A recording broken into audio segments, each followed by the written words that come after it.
American president Donald ട്രംപിന്റെ 20 നിർദ്ദേശങ്ങൾ അടങ്ങിയ ഗാസ പദ്ധതിയെ ഭാഗികമായി അംഗീകരിച്ചിരിക്കുകയാണ് ഇപ്പോൾ ഹമാസ്. നിർദ്ദേശങ്ങളിൽ ചില കാര്യങ്ങളിൽ ഇനിയും ചർച്ച ആവശ്യമാണ് എന്നാണ് ഹമാസിന്റെ നിലപാട്. എല്ലാ ബന്ദികളെയും മരിച്ചവരുടെ മൃതദേഹങ്ങളും വിട്ടയക്കാമെന്നാണ് ഹമാസ് അറിയിച്ചിരിക്കുന്നത്. എന്നാൽ നിരായുധീകരണത്തെക്കുറിച്ച് ഹമാസ് ഇതുവരെയും പ്രതികരിച്ചിട്ടില്ല എന്നതും ശ്രദ്ധേയമാണ്.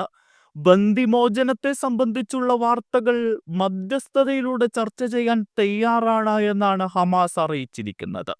പലസ്തീൻ ദേശീയ സമവായത്തോടെയും അറബ് ഇസ്ലാമിക പിന്തുണയോടെയും കൂടി ഗാസ മുനമ്പിന്റെ ഭരണം പലസ്തീൻ സ്വതന്ത്ര സംവിധാനത്തിന് കൈമാറാൻ തയ്യാറാണ് എന്നാണ് ഹമാസ് പറയുന്നത്. ട്രംപ് മുന്നോട്ട് വെച്ച ട്രംപും മുൻ ബ്രിട്ടീഷ് പ്രധാനമന്ത്രി ടോണി ബ്ലെയറും നേതൃത്വം വഹിക്കുന്ന അന്താരാഷ്ട്ര ഗവേണൻസ് ബോഡിക്ക് പകരം പലസ്തീനികൾ ഗാസ ഭരിക്കണമെന്നാണ് ഹമാസ് പറയുന്നത്. ട്രംപിന്റെ ഗാസ പദ്ധതിയിൽ ഇനിയും ചർച്ചകൾ ആവശ്യമാണ്. ഗാസ മുനമ്പിന്റെ ഭാവിയും പലസ്തീൻ ജനതയുടെ നിയമാനുസൃതമായ അവകാശങ്ങളും ഏകകണ്ഠമായ ദേശീയ നിലപാടും അന്താരാഷ്ട്ര നിയമങ്ങളും പ്രമേയങ്ങളും മുൻനിർത്തിയാണ് തീരുമാനിക്കേണ്ടത് എന്നും ഹമാസ് പറയുന്നു. കഴിഞ്ഞ ദിവസം ഹമാസിനെ ഭീഷണിപ്പെടുത്തിക്കൊണ്ട് ട്രംപ് രംഗത്തെത്തിയിരുന്നു.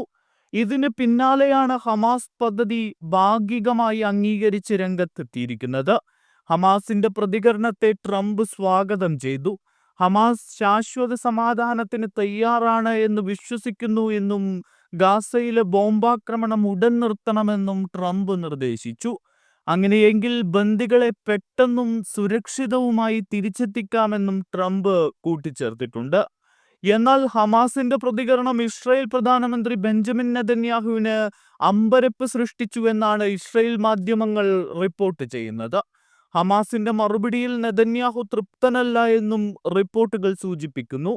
അതേസമയം ബന്ദികളെ ഉടൻ മോചിപ്പിക്കണമെന്ന ട്രംപിന്റെ പദ്ധതിയിലെ ആദ്യഘട്ടം നടപ്പാക്കാൻ തയ്യാറാണ് എന്നാണ് നെതന്യാഹുവിന്റെ ഓഫീസ് പ്രതികരിച്ചിരിക്കുന്നത്. യുദ്ധം അവസാനിപ്പിക്കാനുള്ള ട്രംപിന്റെ കാഴ്ചപ്പാടിൽ ഇസ്രായേൽ നിർദ്ദേശിച്ച തത്വങ്ങൾക്കനുസൃതമായി പ്രസിഡന്റും അദ്ദേഹത്തിന്റെ ടീമുമായി പ്രവർത്തിക്കുമെന്നാണ് പ്രസ്താവനയിൽ അറിയിച്ചിരിക്കുന്നത്. ഗാസയിലെ പ്രവർത്തനങ്ങൾ കുറയ്ക്കാൻ ഇസ്രായേൽ സർക്കാർ സൈന്യത്തിന് ഉത്തരവ് നൽകിയെന്നും റിപ്പോർട്ടുകൾ സൂചിപ്പിക്കുന്നുണ്ട്.